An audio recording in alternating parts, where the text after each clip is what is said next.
Seguimos con Romanos y como ya os dije, vamos avanzando. Hemos estado muchos meses en el capítulo 1. Quizás los que habéis ido viniendo esporádicamente diráis, caramba, ya están en el capítulo 3. ¿Cuántas cosas me he perdido? Pues no, tenéis los sermones en el canal de YouTube, para no perder el hilo. ¿No se me oye? ¿Se me oye flojito? ¿Bien? ¿Sí? Bien. Dios es fiel y confiable. Este es el tema del sermón de esta mañana, de la predicación de esta mañana. Bueno, hermanos, hemos visto muchísimas cosas. Llevamos unas cuantas semanas, si os habéis fijado, en las que hemos hablado mucho de Israel. Alguien puede pensar, si viene por primera vez, que somos de esas iglesias que están siempre pensando en Israel. No, no somos una iglesia de estas que están siempre pensando en Israel y pronto no nos vamos a poner a remolinear con nuestros mantos ni nada parecido, no os asustéis. Pero la carta a los romanos está hablando durante sus primeros capítulos mucho a Israel. De forma permanente, Pablo está asentando las bases de lo que va a ser su exposición del Evangelio. Y él se sentía en la obligación, una obligación que partía de su corazón pastoral y de su corazón judío, en ambos sentidos, judío espiritualmente y judío según la carne, de hablar a sus parientes, de hablar a su pueblo, porque la iglesia de Roma estaba llena de judíos y gentiles. Era importante. Pablo quería dejar claras una serie de cosas a su raza, a su pueblo, a su nación. Y hoy sigue en la misma línea y ya prácticamente acabará hasta los capítulos del 9 al 11, que vuelve a retomar de nuevo su argumentación acerca del lugar de Israel en el mundo y en la iglesia. Pero aún nos queda mucho para eso. De todas formas, hermanos, si realmente hay un pueblo que destaca sobre todos los demás pueblos por su desgraciada historia, creo que estaremos de acuerdo en que ese es el pueblo judío.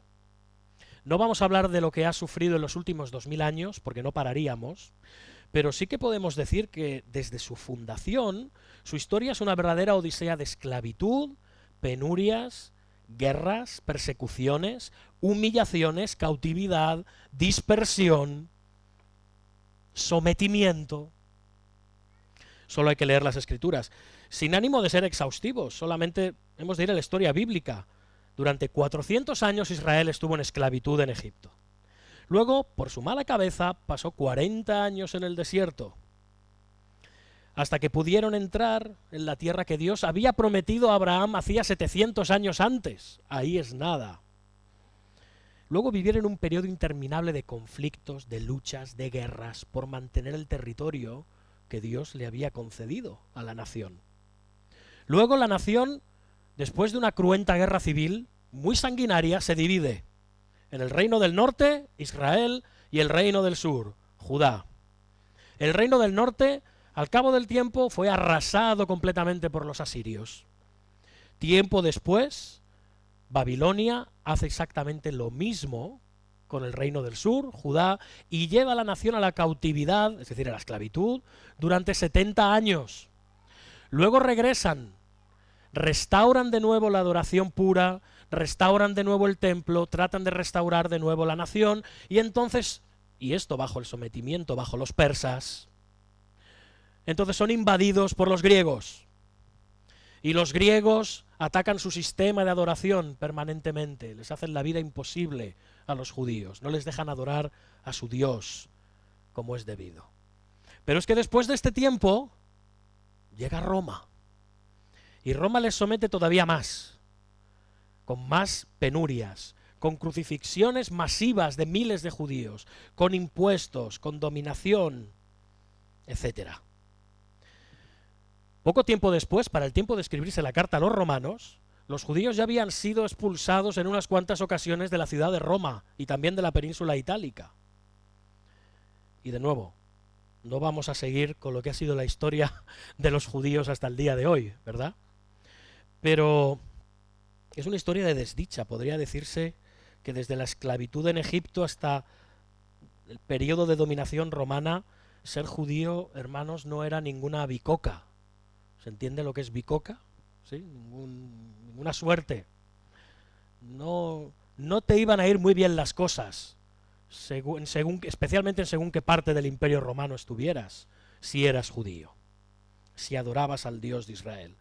De hecho, por eso algunos judíos podían sentirse tentados a decir lo que dice el escritor satírico Sholem Aleichem en una de sus obras: Señor, sí, ya sé que somos el pueblo escogido, pero para variar, de vez en cuando, ¿podrías escoger algún otro pueblo? Gracias. De todas formas, los judíos, la nación de Israel, a pesar de todo, a pesar de todas sus desdichas, se sentían y se sienten muy orgullosos de su judaísmo. Ellos siempre han sido conscientes de su inestabilidad. Y para ellos su judaísmo, su tradición, es también, en palabras de Sholem Aleichem, como expresa en una de sus obras, él dice: sin nuestras tradiciones, sin nuestra herencia, nuestra vida sería tan inestable como un violinista en el tejado. Y claro, seguido esta inestabilidad social y personal, ahora llega Pablo y les dice, y perdón que me ría porque me trato de poner en la mente de un judío que está empezando a escuchar la carta a los romanos, o que la estaba leyendo, es igual, pero normalmente llegaba alguien y la leía a la iglesia. Me imagino esos judíos en la iglesia de Roma escuchando todo el primer capítulo y el segundo capítulo de la carta a los romanos, y escuchando que Pablo les está diciendo que aunque hubieran sido la nación escogida, que aunque les hubieran dado las leyes, que aunque hubiera sido bendecida por Dios de tantas maneras, esto tampoco les garantizaba ninguna seguridad espiritual. Pues lo que nos faltaba. ¿Qué estás diciendo, Pablo? Que aquello que parece ser lo único que en medio de toda esta inestabilidad nos da equilibrio, ¿no sirve para nada? ¿Que la ley no sirve para nada?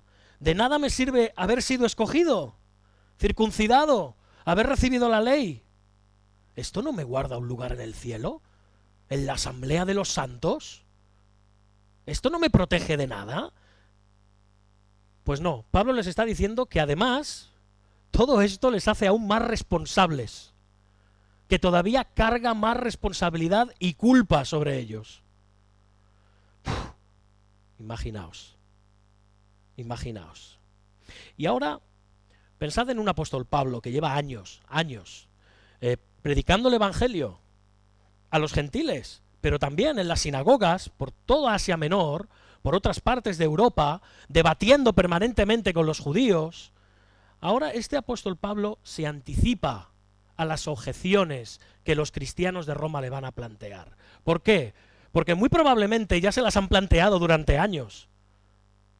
Los judíos le habrán atacado, le habrán acusado de cosas, le habrán dicho: tú lo que estás haciendo es ir en contra de la ley, es ir en contra de Moisés, estás devaluando el pacto, estás devaluando a Dios, estás devaluando la gloria de Dios y su fidelidad y todas las promesas que hay en el Antiguo Testamento hacia nosotros. ¿Pero esto qué es? ¿Tú qué te has creído?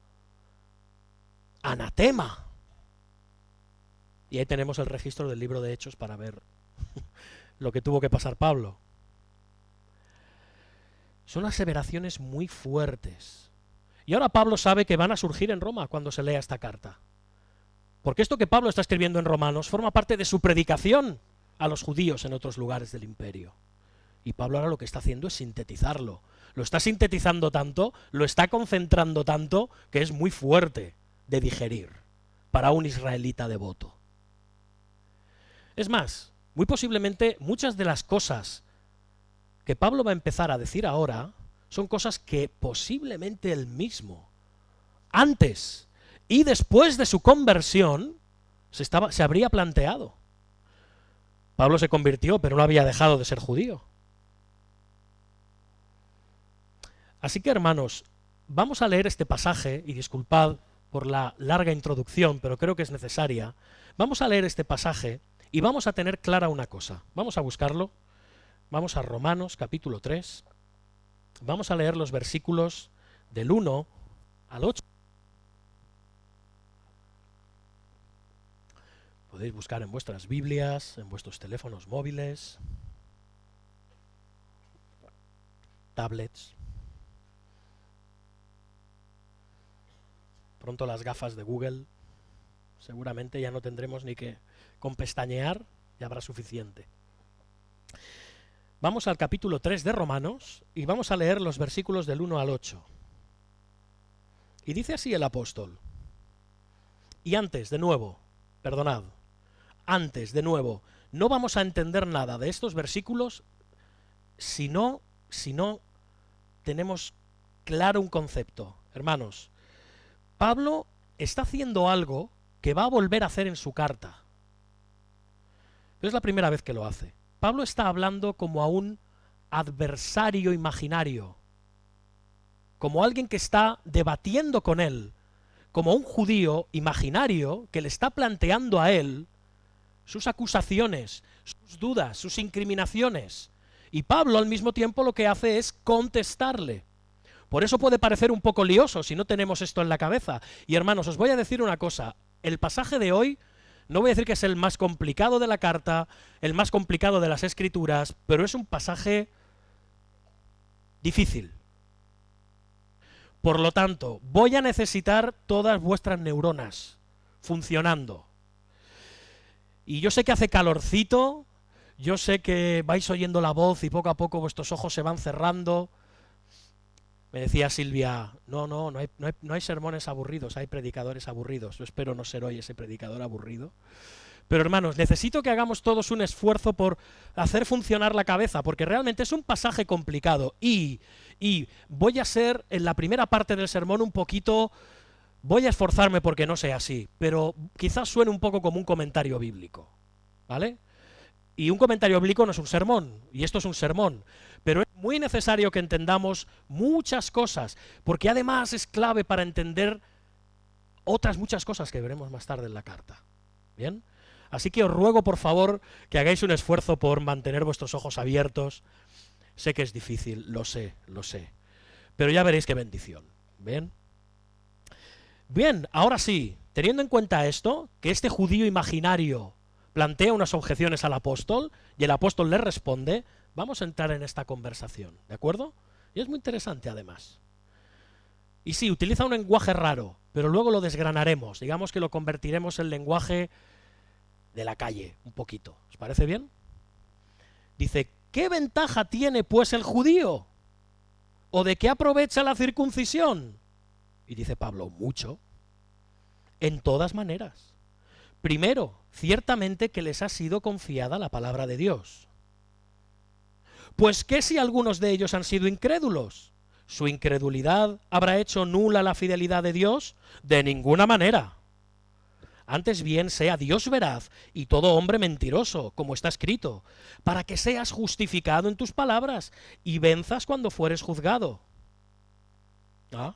Y si nuestra injusticia hace resaltar la justicia de Dios, ¿qué diremos? ¿Será injusto Dios que da castigo? Hablo como hombre. En ninguna manera. De otro modo, ¿cómo juzgaría Dios al mundo? Pero si por mi mentira la verdad de Dios abundó para su gloria, ¿por qué aún soy juzgado como pecador? ¿Y por qué no decir, como se nos calumnia y como algunos cuya condenación es justa afirman que nosotros decimos, hagamos males para que vengan bienes? Y hasta aquí la palabra del Señor hoy. Espero que hayáis podido ver cuando estaba hablando el opositor imaginario y cuando estaba respondiendo Pablo. En los paréntesis responde Pablo. Hablo como hombre, ese es Pablo. O como algunos, dice, al final dice, como se nos calumnia y como algunos cuya condenación es justa afirman que nosotros decimos. Ahí también habla Pablo. ¿Bien? En realidad habla Pablo siempre. Pero Pablo se está poniendo en los pies de una persona, luego sale y responde. ¿Sí? Y ahora vamos a ver cómo funciona esto. ¿De acuerdo? En primer lugar, hay algo que debemos de tener en cuenta, hermanos, amigos. No lleguemos a la conclusión bajo ningún concepto, así me gusta, los ojos bien abiertos, sí. No lleguemos a la conclusión de que Pablo está enseñando que la herencia judía, las ceremonias de la ley mosaica, etcétera, no tuvieran importancia. No está diciendo esto Pablo. Lo que está diciendo Pablo es que esto suministraba a los judíos un legado espiritual y un recordatorio de la promesa de Dios a Israel que culminaba en la venida del Mesías. El mismo Pablo, tras su conversión, continuó adorando en el templo. Incluso continuó practicando algunas de las tradiciones, preceptos y patrones ceremoniales del judaísmo y de los rabinos. ¿Para qué? Para no molestar a algunos judíos legalistas. Y esto lo vemos en el libro de Hechos, capítulo 21, por ejemplo. Al final, la esencia de la predicación de Pablo, lo que Pablo quiere transmitirles a estos judíos, es que ninguno de estos actos externos tiene ningún beneficio para salvarse. ¿Bien? Nada de esto sirve para salvarse. Nada. Y que las personas, todas, judíos incluidos, también los judíos, todos ellos, solo pueden presentarse justas delante de Dios por medio de creer en la sangre expiatoria del Señor Jesucristo. Punto. Hasta aquí. Ahora Pablo entonces lo que hace es responder a estas objeciones que le plantean, o le han planteado los judíos, imaginariamente o no. ¿Bien? Y de nuevo, da igual que fueran judíos no cristianos o judíos cristianos, de los que había muchas iglesias. Estas objeciones se le planteaban a Pablo. Muchos judíos no entendían por qué tenían que empezar a, vamos a decirlo, madurar espiritualmente y empezar poco a poco a dejar atrás muchas de aquellas prácticas y costumbres. No les cabía en la cabeza. Incluso aquellos que se habían arrepentido de sus pecados y habían recibido al Señor. No lo entendían. Y entonces Pablo está venciendo principalmente 4 objeciones. ¿Bien? Y la primera objeción básicamente es esta, y la vemos en los primeros versículos. La enseñanza de Pablo socava el pacto de Dios. ¿Entendemos la expresión? Socavar. Vamos, se lo carga. Los judíos eran el pueblo del pacto. Está diciendo, pues perdona, pero tú lo que estás haciendo es ir en contra del pacto de Dios. Lo estás anulando. Y tanto Pablo como los críticos que pudiera tener, desde luego estaban de acuerdo, y creo que nosotros también, que Dios escogió a Israel de entre todas las naciones, hizo un pacto con esta nación y que la señal visible de ese pacto era la circuncisión. Y ahora Pablo les está diciendo que ser judío, que la circuncisión hay que redefinirla. O como se dice ahora, hay que reinventarla. Porque ya aquello ya se ha quedado corto. Les está diciendo, como vimos la semana pasada, recordáis, que la circuncisión que importa es la del corazón y que la verdadera herencia judía, el verdadero ser judío, es decir, ¿recordáis lo que quería decir? Ser alabado, eso es lo que quiere decir judío, tenía que venir no de nosotros ni de los hombres, sino que esa alabanza tenía que venir de Dios. O sea, mi judaísmo es espiritual, mi circuncisión también, y pertenezco a un nuevo pacto, un pacto espiritual. ¡Buah! Y ahora estos hombres le preguntan, pues entonces Pablo, versículo 1, ¿qué ventaja tiene pues el judío? ¿O de qué aprovecha la circuncisión? ¿Por qué está ahí? ¿Para qué nos ha sido dado? O sea, si ya no somos el pueblo del pacto por medio de la circuncisión, si ya no tiene ningún valor ser un judío natural, ¿en qué nos beneficia? ¿En qué nos aprovecha? Es más, ¿por qué estas cosas ya no nos protegen del juicio de Dios? Es muy judío todo esto, ¿no? Si hubiera un judío aquí estaría saltando. Parece que nos queda un poco lejos todo esto. Pero son preguntas importantes. Es como está diciendo, bueno, ¿y las promesas? ¿Y la ley? ¿Y el pacto? Que no son poca cosa. Bueno, pues Pablo ahora, fijaos, ni se molesta en retirar lo dicho, ¿no? Podría seguir hablando de la circuncisión y del pacto. No. Él no se retracta de nada, pero deja claro que aunque el hecho de ser judío étnicamente o haber llegado a ser judío por la circuncisión no tiene ningún beneficio en cuanto a proteger a nadie del juicio venidero, eso no quiere decir que ser judío no tenga ningún valor. ¿Por qué? Bueno, lo dice. ¿Qué valor tiene? Fijaos, versículo 2, mucho, mucho, en todas las maneras. Primero, ciertamente, ¿por qué? Porque les ha sido confiada la palabra de Dios. La palabra de Dios había sido confiada a la nación de Israel. ¿Para qué? Para que la custodiara, y bien que lo hizo. Para que la conociera, y bien que lo hizo. Para que la obedeciera, aquí ya hubieron más problemas. Y para que aguardara las promesas contenidas en ella. Eso es lo que tenía que hacer la nación. Y hermanos, esto era un grandísimo privilegio. No se le había dado a ningún pueblo, a ninguno. Cero. De todo el globo. Cero. Solo ellos. Vaya privilegio. Pero claro, este privilegio también implicaba una gran responsabilidad. Una grandísima responsabilidad. Israel tenía la obligación de conocer la ley y además escudriñar en ella, aguardando la gran salvación prometida desde Génesis 3:15. ¿Recordáis lo que allí se dice? Se habla de una simiente, de una descendencia, se habla de una mujer, se habla de una serpiente. Leedlo, leedlo. Ya lo conocemos, ¿no? El protoevangelio, que se llama el primer evangelio. Ahí está hablando de la promesa que aplastaría la cabeza de la serpiente. Ya está hablando del Mesías, del Cristo. Y la obligación del pueblo de Dios desde Adán hasta el último de los judíos, aún hoy en día, es rendirse a esa promesa, a ese Cristo. El mismo Jesús, fijaos, les tuvo que decir en Juan 5:39, escudriñad las Escrituras. Y el tono de Jesús aquí es, buscad, buscad, escudriñad, le está diciendo a los escribas y fariseos. Escudriñad las Escrituras, porque a vosotros os parece que en ellas tenéis vida eterna, y ellas son las que dan testimonio de mí. Pero sin embargo los judíos, que tenían ese privilegio, esa bendición, fueron insensatos y tardos de corazón para entender todo lo que los profetas habían dicho.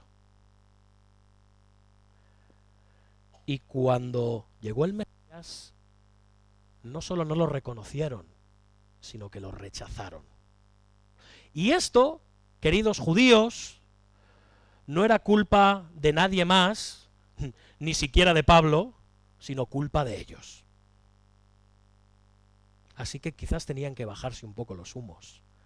Porque cuando vino la promesa que os fue conferida a vosotros únicamente, no la recibisteis y la rechazasteis. Después vemos la siguiente objeción. A partir del versículo 3. Y esta era que la enseñanza de Pablo lo que estaba haciendo era anular la fidelidad y la confiabilidad de Dios. ¿Entendéis lo que esto quiere decir? Le están diciendo a Pablo que Pablo está anulando la fidelidad de Dios, que Pablo está atacando la confiabilidad y la veracidad de Dios. ¡Wow! Es una acusación seria. Nosotros la vemos aquí escrita y como no va a nosotros, va a Pablo, pues nos ponemos de perfil. Pero lo que están diciendo es fortísimo. Es una blasfemia. Es llamar a Dios mentiroso, incumplidor. De eso estaban acusando a Pablo. Y entonces fijaos, ese oponente imaginario dice, ¿pues qué? Si algunos de ellos han sido incrédulos, ¿su incredulidad habrá hecho nula la infidelidad de Dios? ¿Su incredulidad habrá hecho nula la infidelidad de Dios? Y esta acusación es alucinante, de verdad, es alucinante, porque estaban diciendo claramente que Pablo acusaba a Dios de ser infiel. Poca broma. Dios es mentiroso, de eso acusaban a Pablo. No nos extrañe que cuando Pablo entró en el templo y se enteraron de que estaba por allí, ¿recordáis? Lo quisieran pillar y darle bien fuerte. Y casi lo matan si no es porque intervino una guarnición de los romanos que estaban por allí. Dios miente, Dios no es fiel. Tú estás diciendo eso, Pablo, tú estás diciendo eso. Y además es como si dijeran, oye Pablo, vale, es verdad, lo reconocemos, la historia lo demuestra, muchos de nuestros hermanos fueron infieles, pero ¿eso anula las promesas de Dios? ¿Eso hace que su fidelidad y su pacto ya no tengan valor? ¿Que todas sus promesas no tengan valor para nosotros?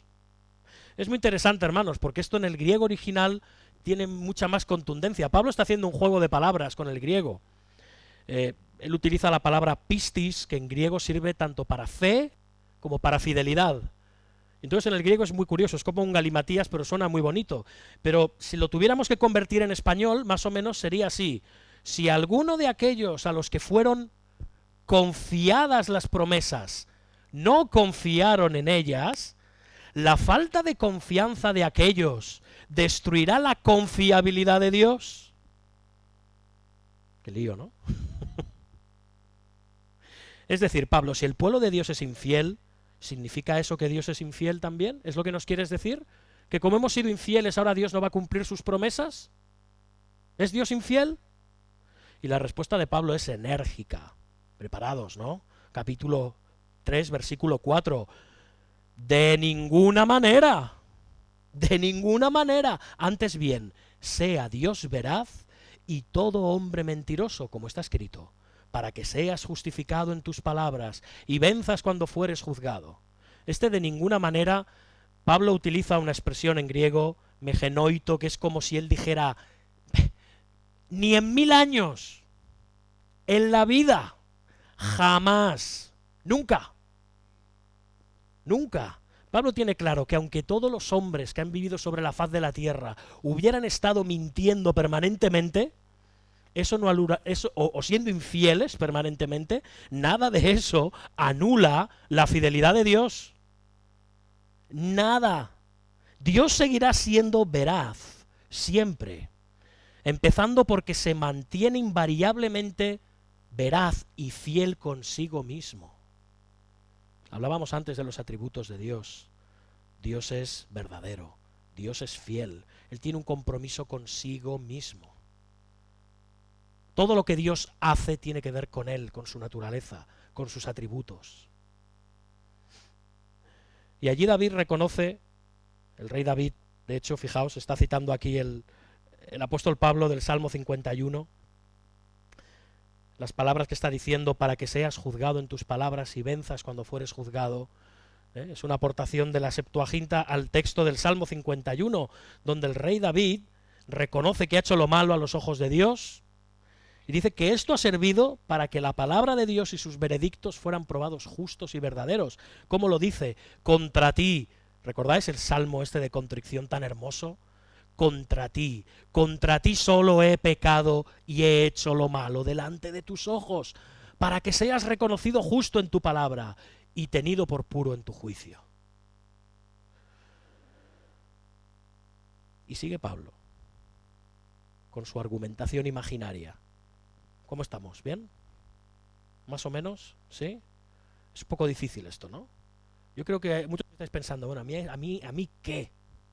O sea, yo no soy judío. Yo no tengo este problema con el apóstol Pablo. O sea, si ya entiendo lo que quiere decir Pablo. Bueno, vamos a seguir, ¿no? A ver qué pasa al final. Objeción número 3. Aquí viene. Esta es buena. Preparados. La enseñanza de Pablo, tu enseñanza, hace injusto a Dios. Yo esta sí que la he oído hoy en día, ¿eh? Esto ya tiene más que ver con nosotros, ¿no? No, hay otra forma de decir esto. Esto no puede ser así porque eso haría injusto a Dios. Nadie te va a decir, Dios es injusto, que Dios más injusto tienes. Todo el mundo te dice, no, tienes que estar equivocado. Esta doctrina, esta forma de ver la palabra, no puede ser así porque estás convirtiendo a Dios en alguien injusto.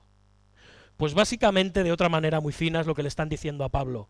Un judío nunca diría que Dios es injusto, pero sí que está acusando a Pablo. Lo que tú enseñas, cristiano, va en contra de la justicia de Dios. Es más, no va en contra, es que estás haciendo a Dios mentiroso.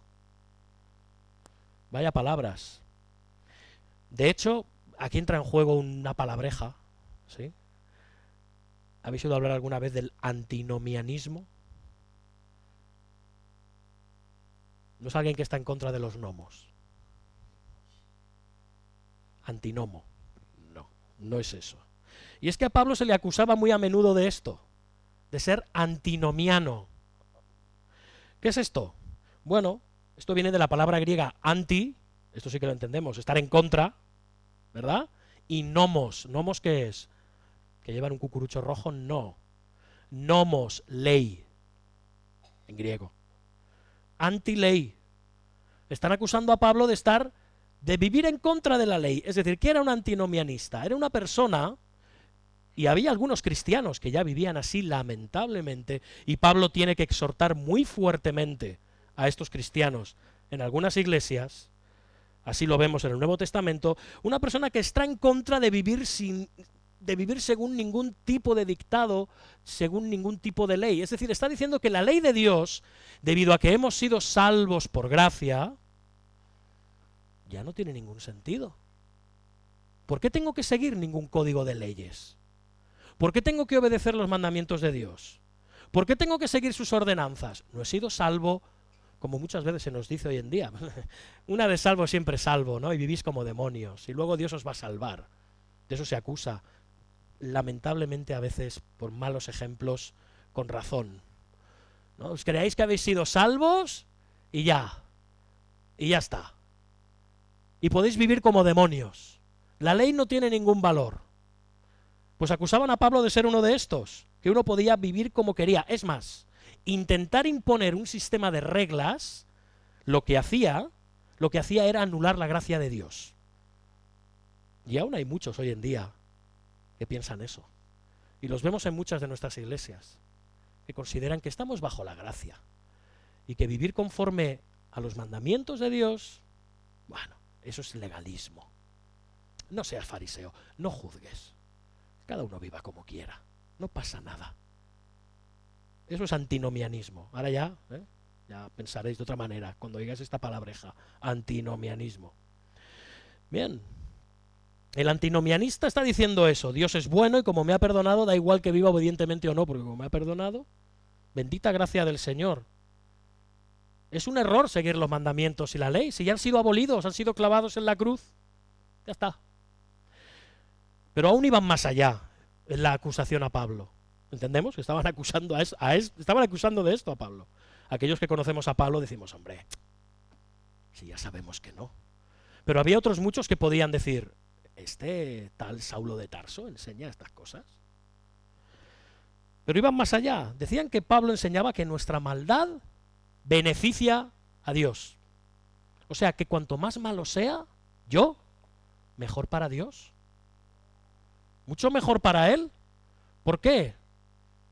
Bueno, al fin y al cabo, cuanto peor me porte, más destacará la bondad de Dios, la gracia de Dios. Cuanto peor sea, para Dios mejor, porque más santo parecerá. Es como si pusiéramos un diamante. ¿Habéis visto los diamantes? Para que se muestre su pureza y su brillo, ¿sobre qué superficie se pone? Siempre sobre una superficie de color negro, negro, para que el diamante cuando recibe la luz haga ¡pah! Y estalle esa luz que tiene el diamante, bueno, que proyecta el diamante. Pues de la misma manera están diciendo, tú lo que nos estás diciendo es que cuanto peor nos portemos, mejor para Dios, porque más santo es, más justo, es más oportunidad le estamos dando de mostrar gracia. Mejor, más bueno parecerá cuando perdone, más brillará su salvación. Así que voy a portarme como lo peor. Así Dios brillará.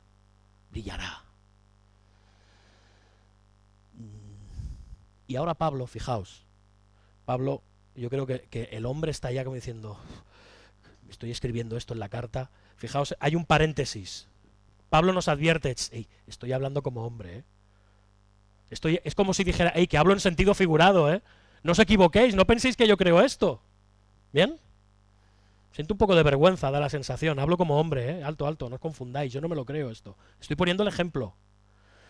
Y ahora de nuevo vuelve a negar categóricamente, en ninguna manera. De otro modo, ¿cómo juzgaría Dios al mundo? Hermanos, para Pablo no hay duda de que Dios es el juez de todo el universo, y como Abraham decía, el juez de toda la tierra no va a hacer lo que es justo. Claro que sí. Pablo está diciendo, en otras palabras, que la acusación de promover el pecado para que resalte la justicia de Dios y la pregunta, ¿será injusto Dios que da castigo?, son preguntas absurdas, son preguntas retorcidas, que él nunca ha pretendido dar a entender eso. Jamás, jamás ha enseñado tal cosa. Dios es fiel, Dios es confiable, Dios es veraz, santo, justo.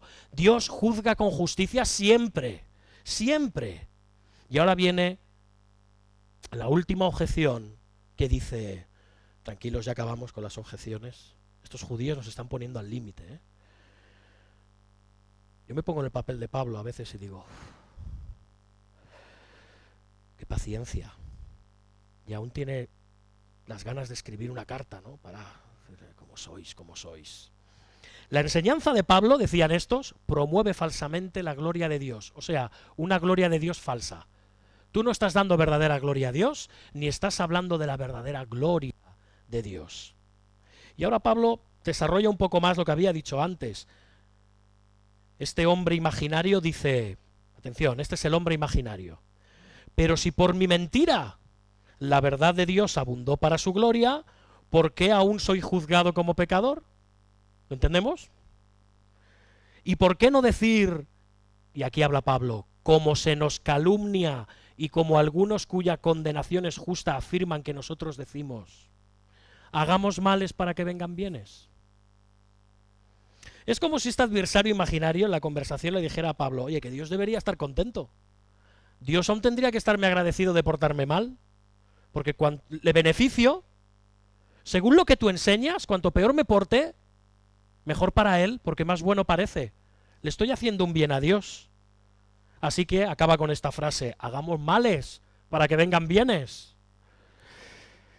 Cuanto peor, mejor, ¿no? Según lo que tú enseñas. Y de nuevo, como dice el teólogo Hodge, según este razonamiento, dice Pablo, cuando seamos peores, tanto mejor. Porque cuanto más perversos somos, tanto más sobresaliente será la misericordia de Dios con nuestro perdón. ¿Creemos que Pablo enseñaba esto? Es más, ¿sabéis lo mejor de todo? Y esto es algo que solo me he dado cuenta esta mañana. Pablo ni se molesta en contestar. Ni se molesta en contestar. No dice nada. Ya pasa otra cosa. Porque esta acusación no merece realmente una respuesta seria. Era obvio que Pablo no estaba enseñando esto. Esto ya era a maldad. A Pablo se le acusaba con malicia de decir estas cosas. Es un argumento perverso decir que Pablo enseñaba esto. Es decir, no hay ninguna bondad ni misericordia de parte de Dios que pueda justificar nuestro pecado. No nos complazcamos en nuestro pecado pensando que cuanto más pequemos, Dios va a ser más bueno con nosotros. Porque posiblemente si pensamos esto, no somos hijos de Dios. Y lo que vamos a recibir es juicio.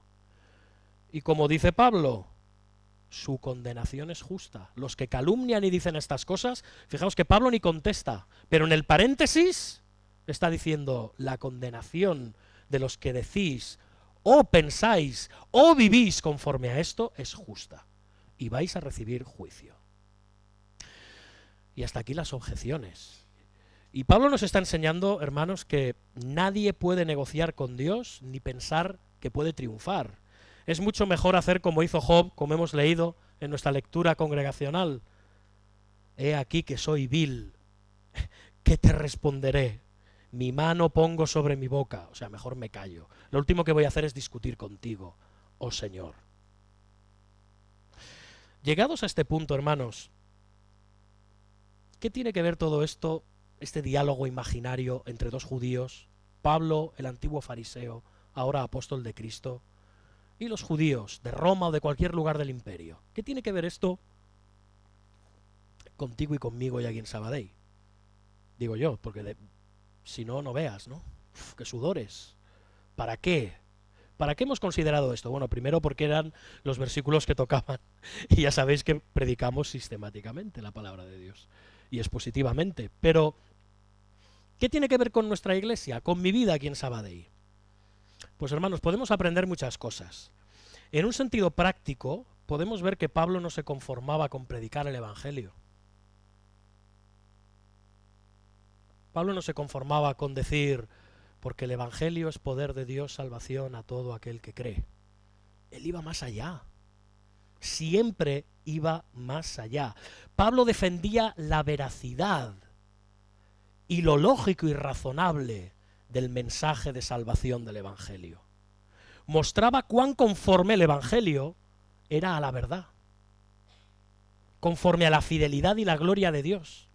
Y hermanos, cuando prediquemos el Evangelio, la gloria y el carácter santo de Dios están en juego. No podemos usar el Evangelio como algo utilitario. Perdonadme la expresión, le soltamos el rollo que nos hayamos aprendido, que puede ser impecable teológicamente, y ahí queda.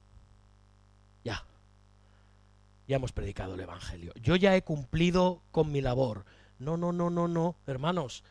El Evangelio está en profunda relación con el pacto de Dios, con su fidelidad, con sus promesas, con su justicia como juez supremo, con la verdadera gloria de Dios, quien es santo. Y solo puede promoverse la gloria de Dios por medio del bien, nunca por el mal. Y Pablo es lo que hace. Predica y defiende el Evangelio. Razona el Evangelio. Explica el Evangelio. Responde a las objeciones que se le plantean. Y hermanos, yo os pregunto, ¿estamos preparados para mostrar esas gloriosas verdades? ¿Y preparados para rebatir a nuestros oponentes cuando predicamos el Evangelio? Porque estoy seguro que objeciones os habrán puesto 1000, digo yo. Pocas personas se quedan escuchando, se quedan conmocionadas, caen de rodillas, dan gloria a Dios y abrazan la cruz. O sea, alguna puede haber. Alguno quizá os haya pasado, por favor, contadme después en la comida fraternal, porque tiene que ser un espectáculo. Pero normalmente no ocurre así. Normalmente hay resistencia, normalmente hay argumentación, normalmente hay acusación al mensaje o a Dios o a nosotros. Y eso es lo que le estaba pasando a Pablo. Acusaban su mensaje, acusaban su doctrina, acusaban su argumentación, acusaban su persona y acusaban a Dios. Y eso era lo que a Pablo ya más le molestaba. Que atacaran a Dios. Hermanos, tenemos que saber cómo piensa la gente, cómo razona la gente. Tenemos que escuchar a las personas cuando prediquemos el Evangelio. Tenemos que interesarnos en sus necesidades reales. No podemos ir y la toma, y yo ya he cumplido. No, van a surgir una lucha, va a surgir un conflicto. El Evangelio siempre, si es el Evangelio, si no es Dios te ama y es muy bueno, si hablas de justicia, de pecado, de la gloria de Dios, del arrepentimiento, de la fe, de la muerte de Cristo, si hablas de todo esto, vas a tener conflicto y vas a recibir una respuesta no siempre muy amable. ¿Estás preparado para responder? ¿Nos interesamos en las personas? Pablo nos está mostrando en este pasaje que él no se contentaba con predicar. Él argumentaba. Él defendía. Hacía, vamos a utilizar la expresión, era una apologeta, hacía apología de la fe, del cristianismo. Y claro, Pablo estaba inspirado, dirás, y yo no. Pero mira, todas estas cosas son cosas que vienen de lejos. Esto no es algo que a Pablo se le acaba de ocurrir. Esto viene de sus luchas y discusiones con otros judíos en las sinagogas del imperio. Este diálogo que ha armado no sale de la nada. Esto viene de tiempo de discusión con las personas, viene de tiempo de meditar. Pablo meditaba en estas cosas y esto le ayudaba a armar argumentos lógicos para predicar y defender el Evangelio. Hermano, no seamos como depredadores, evangelistas depredadores, agazapados detrás de una puerta para hincarle los dientes a alguien con el Evangelio y luego irnos. Así no funciona. O sea, no les demos el astillazo y desaparezcamos y que el Señor haga su obra. Claro que va a hacer su obra, no nos quepa ninguna duda. Él va a hacer su obra. Pero hermanos, cuando nos hacen preguntas, objetan acerca de lo lógico de nuestro mensaje, ¿qué hacemos? ¿Nos quedamos callados? ¿Qué hacemos? ¿No sabemos qué decir? ¿O decimos cosas como, claro, es que no tiene el Espíritu Santo, no entiende nada de lo que le digo, o sea, la culpa es de él? O decimos, sí, ya vendrá otro cristiano un poco más listo que yo y le convencerá, a él sí que le convencerá. O cuando por causa del mal testimonio de alguien, no sé, podemos razonar, claro, es que con el mal testimonio que dan los cristianos, ¿qué le voy a contar? Le tengo que hablar del Evangelio y dice, oye, pues yo conozco uno de los tuyos que esto y esto, y tú te quedas ahí callado, te quedas ahí. Pero hermanos, es que no se trata de ti, no se trata de la gente que se porta mal, no se trata de los cristianos que no viven conforme el cristianismo, ni siquiera de tu fidelidad. Es cuestión de Dios. Se trata de Cristo y de su gloria. No se trata de ti, ni de quien se porta mejor o peor. ¿Estamos dispuestos a hablar de la gloria de Dios? ¿A defender su gloria? Esto es lo que más le importaba a Pablo, la gloria de Dios. No lo que hiciera uno u otro o él mismo, la gloria de Dios. Ahora la pregunta es, ¿cuán importante es para ti la gloria de Dios? ¿Y sabéis qué pasa? Que somos muy buenos razonando para nosotros mismos. Mira, cuando se ha atacado nuestra propia gloria, cuando nuestra propia gloria, vamos a decir vanagloria, está en juego, cuando en el trabajo, en la familia, en la iglesia, nos hemos discutido con alguien, o sabes que han hablado mal de ti, o te calumnian, empezamos, le diré y luego le contestaré, y se va a enterar cuando le vea, le voy a decir esto y le voy a decir lo otro, y cuando él me diga, yo le voy a decir, pues tú ya verás ya. Qué buenos apologistas y defensores somos de nosotros mismos, ¿verdad? Y empezamos a pensar en lo que vamos a decir, en lo que vamos a hacer. Ahora, cuando se trata de defender la gloria de Dios, ay, no sé. ¿Cómo que no sabes? ¿Cómo que no sabes? Conoce la gloria de Dios. Defiende la gloria de Dios. ¿Cuánto te importa la gloria de Dios? Y además, tenemos estrategias maravillosas a la hora de argumentar. Voy a buscar el momento adecuado para soltarle esto que le tengo que soltar. No, no se lo voy a decir aquí, no. Se lo voy a decir tal día. Y delante de estas personas se va a enterar. Es más, luego está aquel, voy a estar un tiempo sin hablarle para que se entere. O le voy a dejar en visto en el WhatsApp. Este me encanta. Le voy a dejar en visto. Ahí te quedas. Te vas a enterar. Y luego le voy a decir, o buscamos a otros, ¿os habéis fijado que buscamos a otros? Y empezamos a argumentar con ellos, mira, me ha dicho esto, pues ¿sabes qué? Que cuando le vea, le voy a decir esto, mentira, porque luego no le decimos nada de lo que hemos estado criticando con el otro, nada, o la mitad. ¿Os dais cuenta? Somos pequeñitos maquiavelos cuando tocan nuestra propia gloria. Ahora, cuando tocan la gloria de Dios, ya vendrá el pastor, ya vendrá aquel que tiene el don de la evangelización, ya vendrá aquel otro que es más listo. ¿Cuánto tenemos que arrepentirnos, no? De mirar nuestra propia gloria y no preocuparnos por la gloria de Dios. Hermanos, meditemos en la gloria de Dios. Meditemos en sus verdades, en sus preciosas doctrinas contenidas en la Biblia. Leamos las Escrituras, compartamos lo que hemos aprendido con otros, hagamos discusiones evangelísticas imaginarias en nuestra mente. Cuando nos hayan hecho preguntas difíciles, busquemos a otros para que nos digan cómo responderles, si se han visto en la misma situación. Leamos buenos libros cristianos de sana doctrina que nos hablen acerca de cómo dar buenas objeciones. Pero todo esto solo lo haremos si, como a Pablo, nos importa tanto como a él la gloria de Dios. Porque entonces defenderemos a nuestro Dios.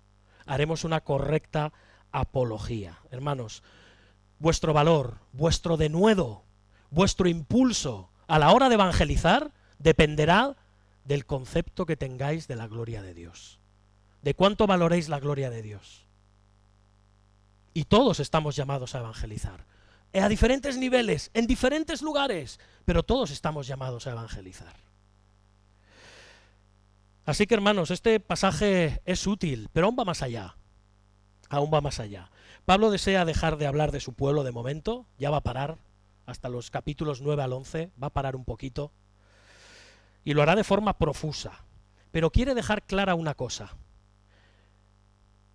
Dios es justo, tanto para condenar a los gentiles depravados e idólatras, como para condenar a los judíos religiosos y legalistas y moralistas.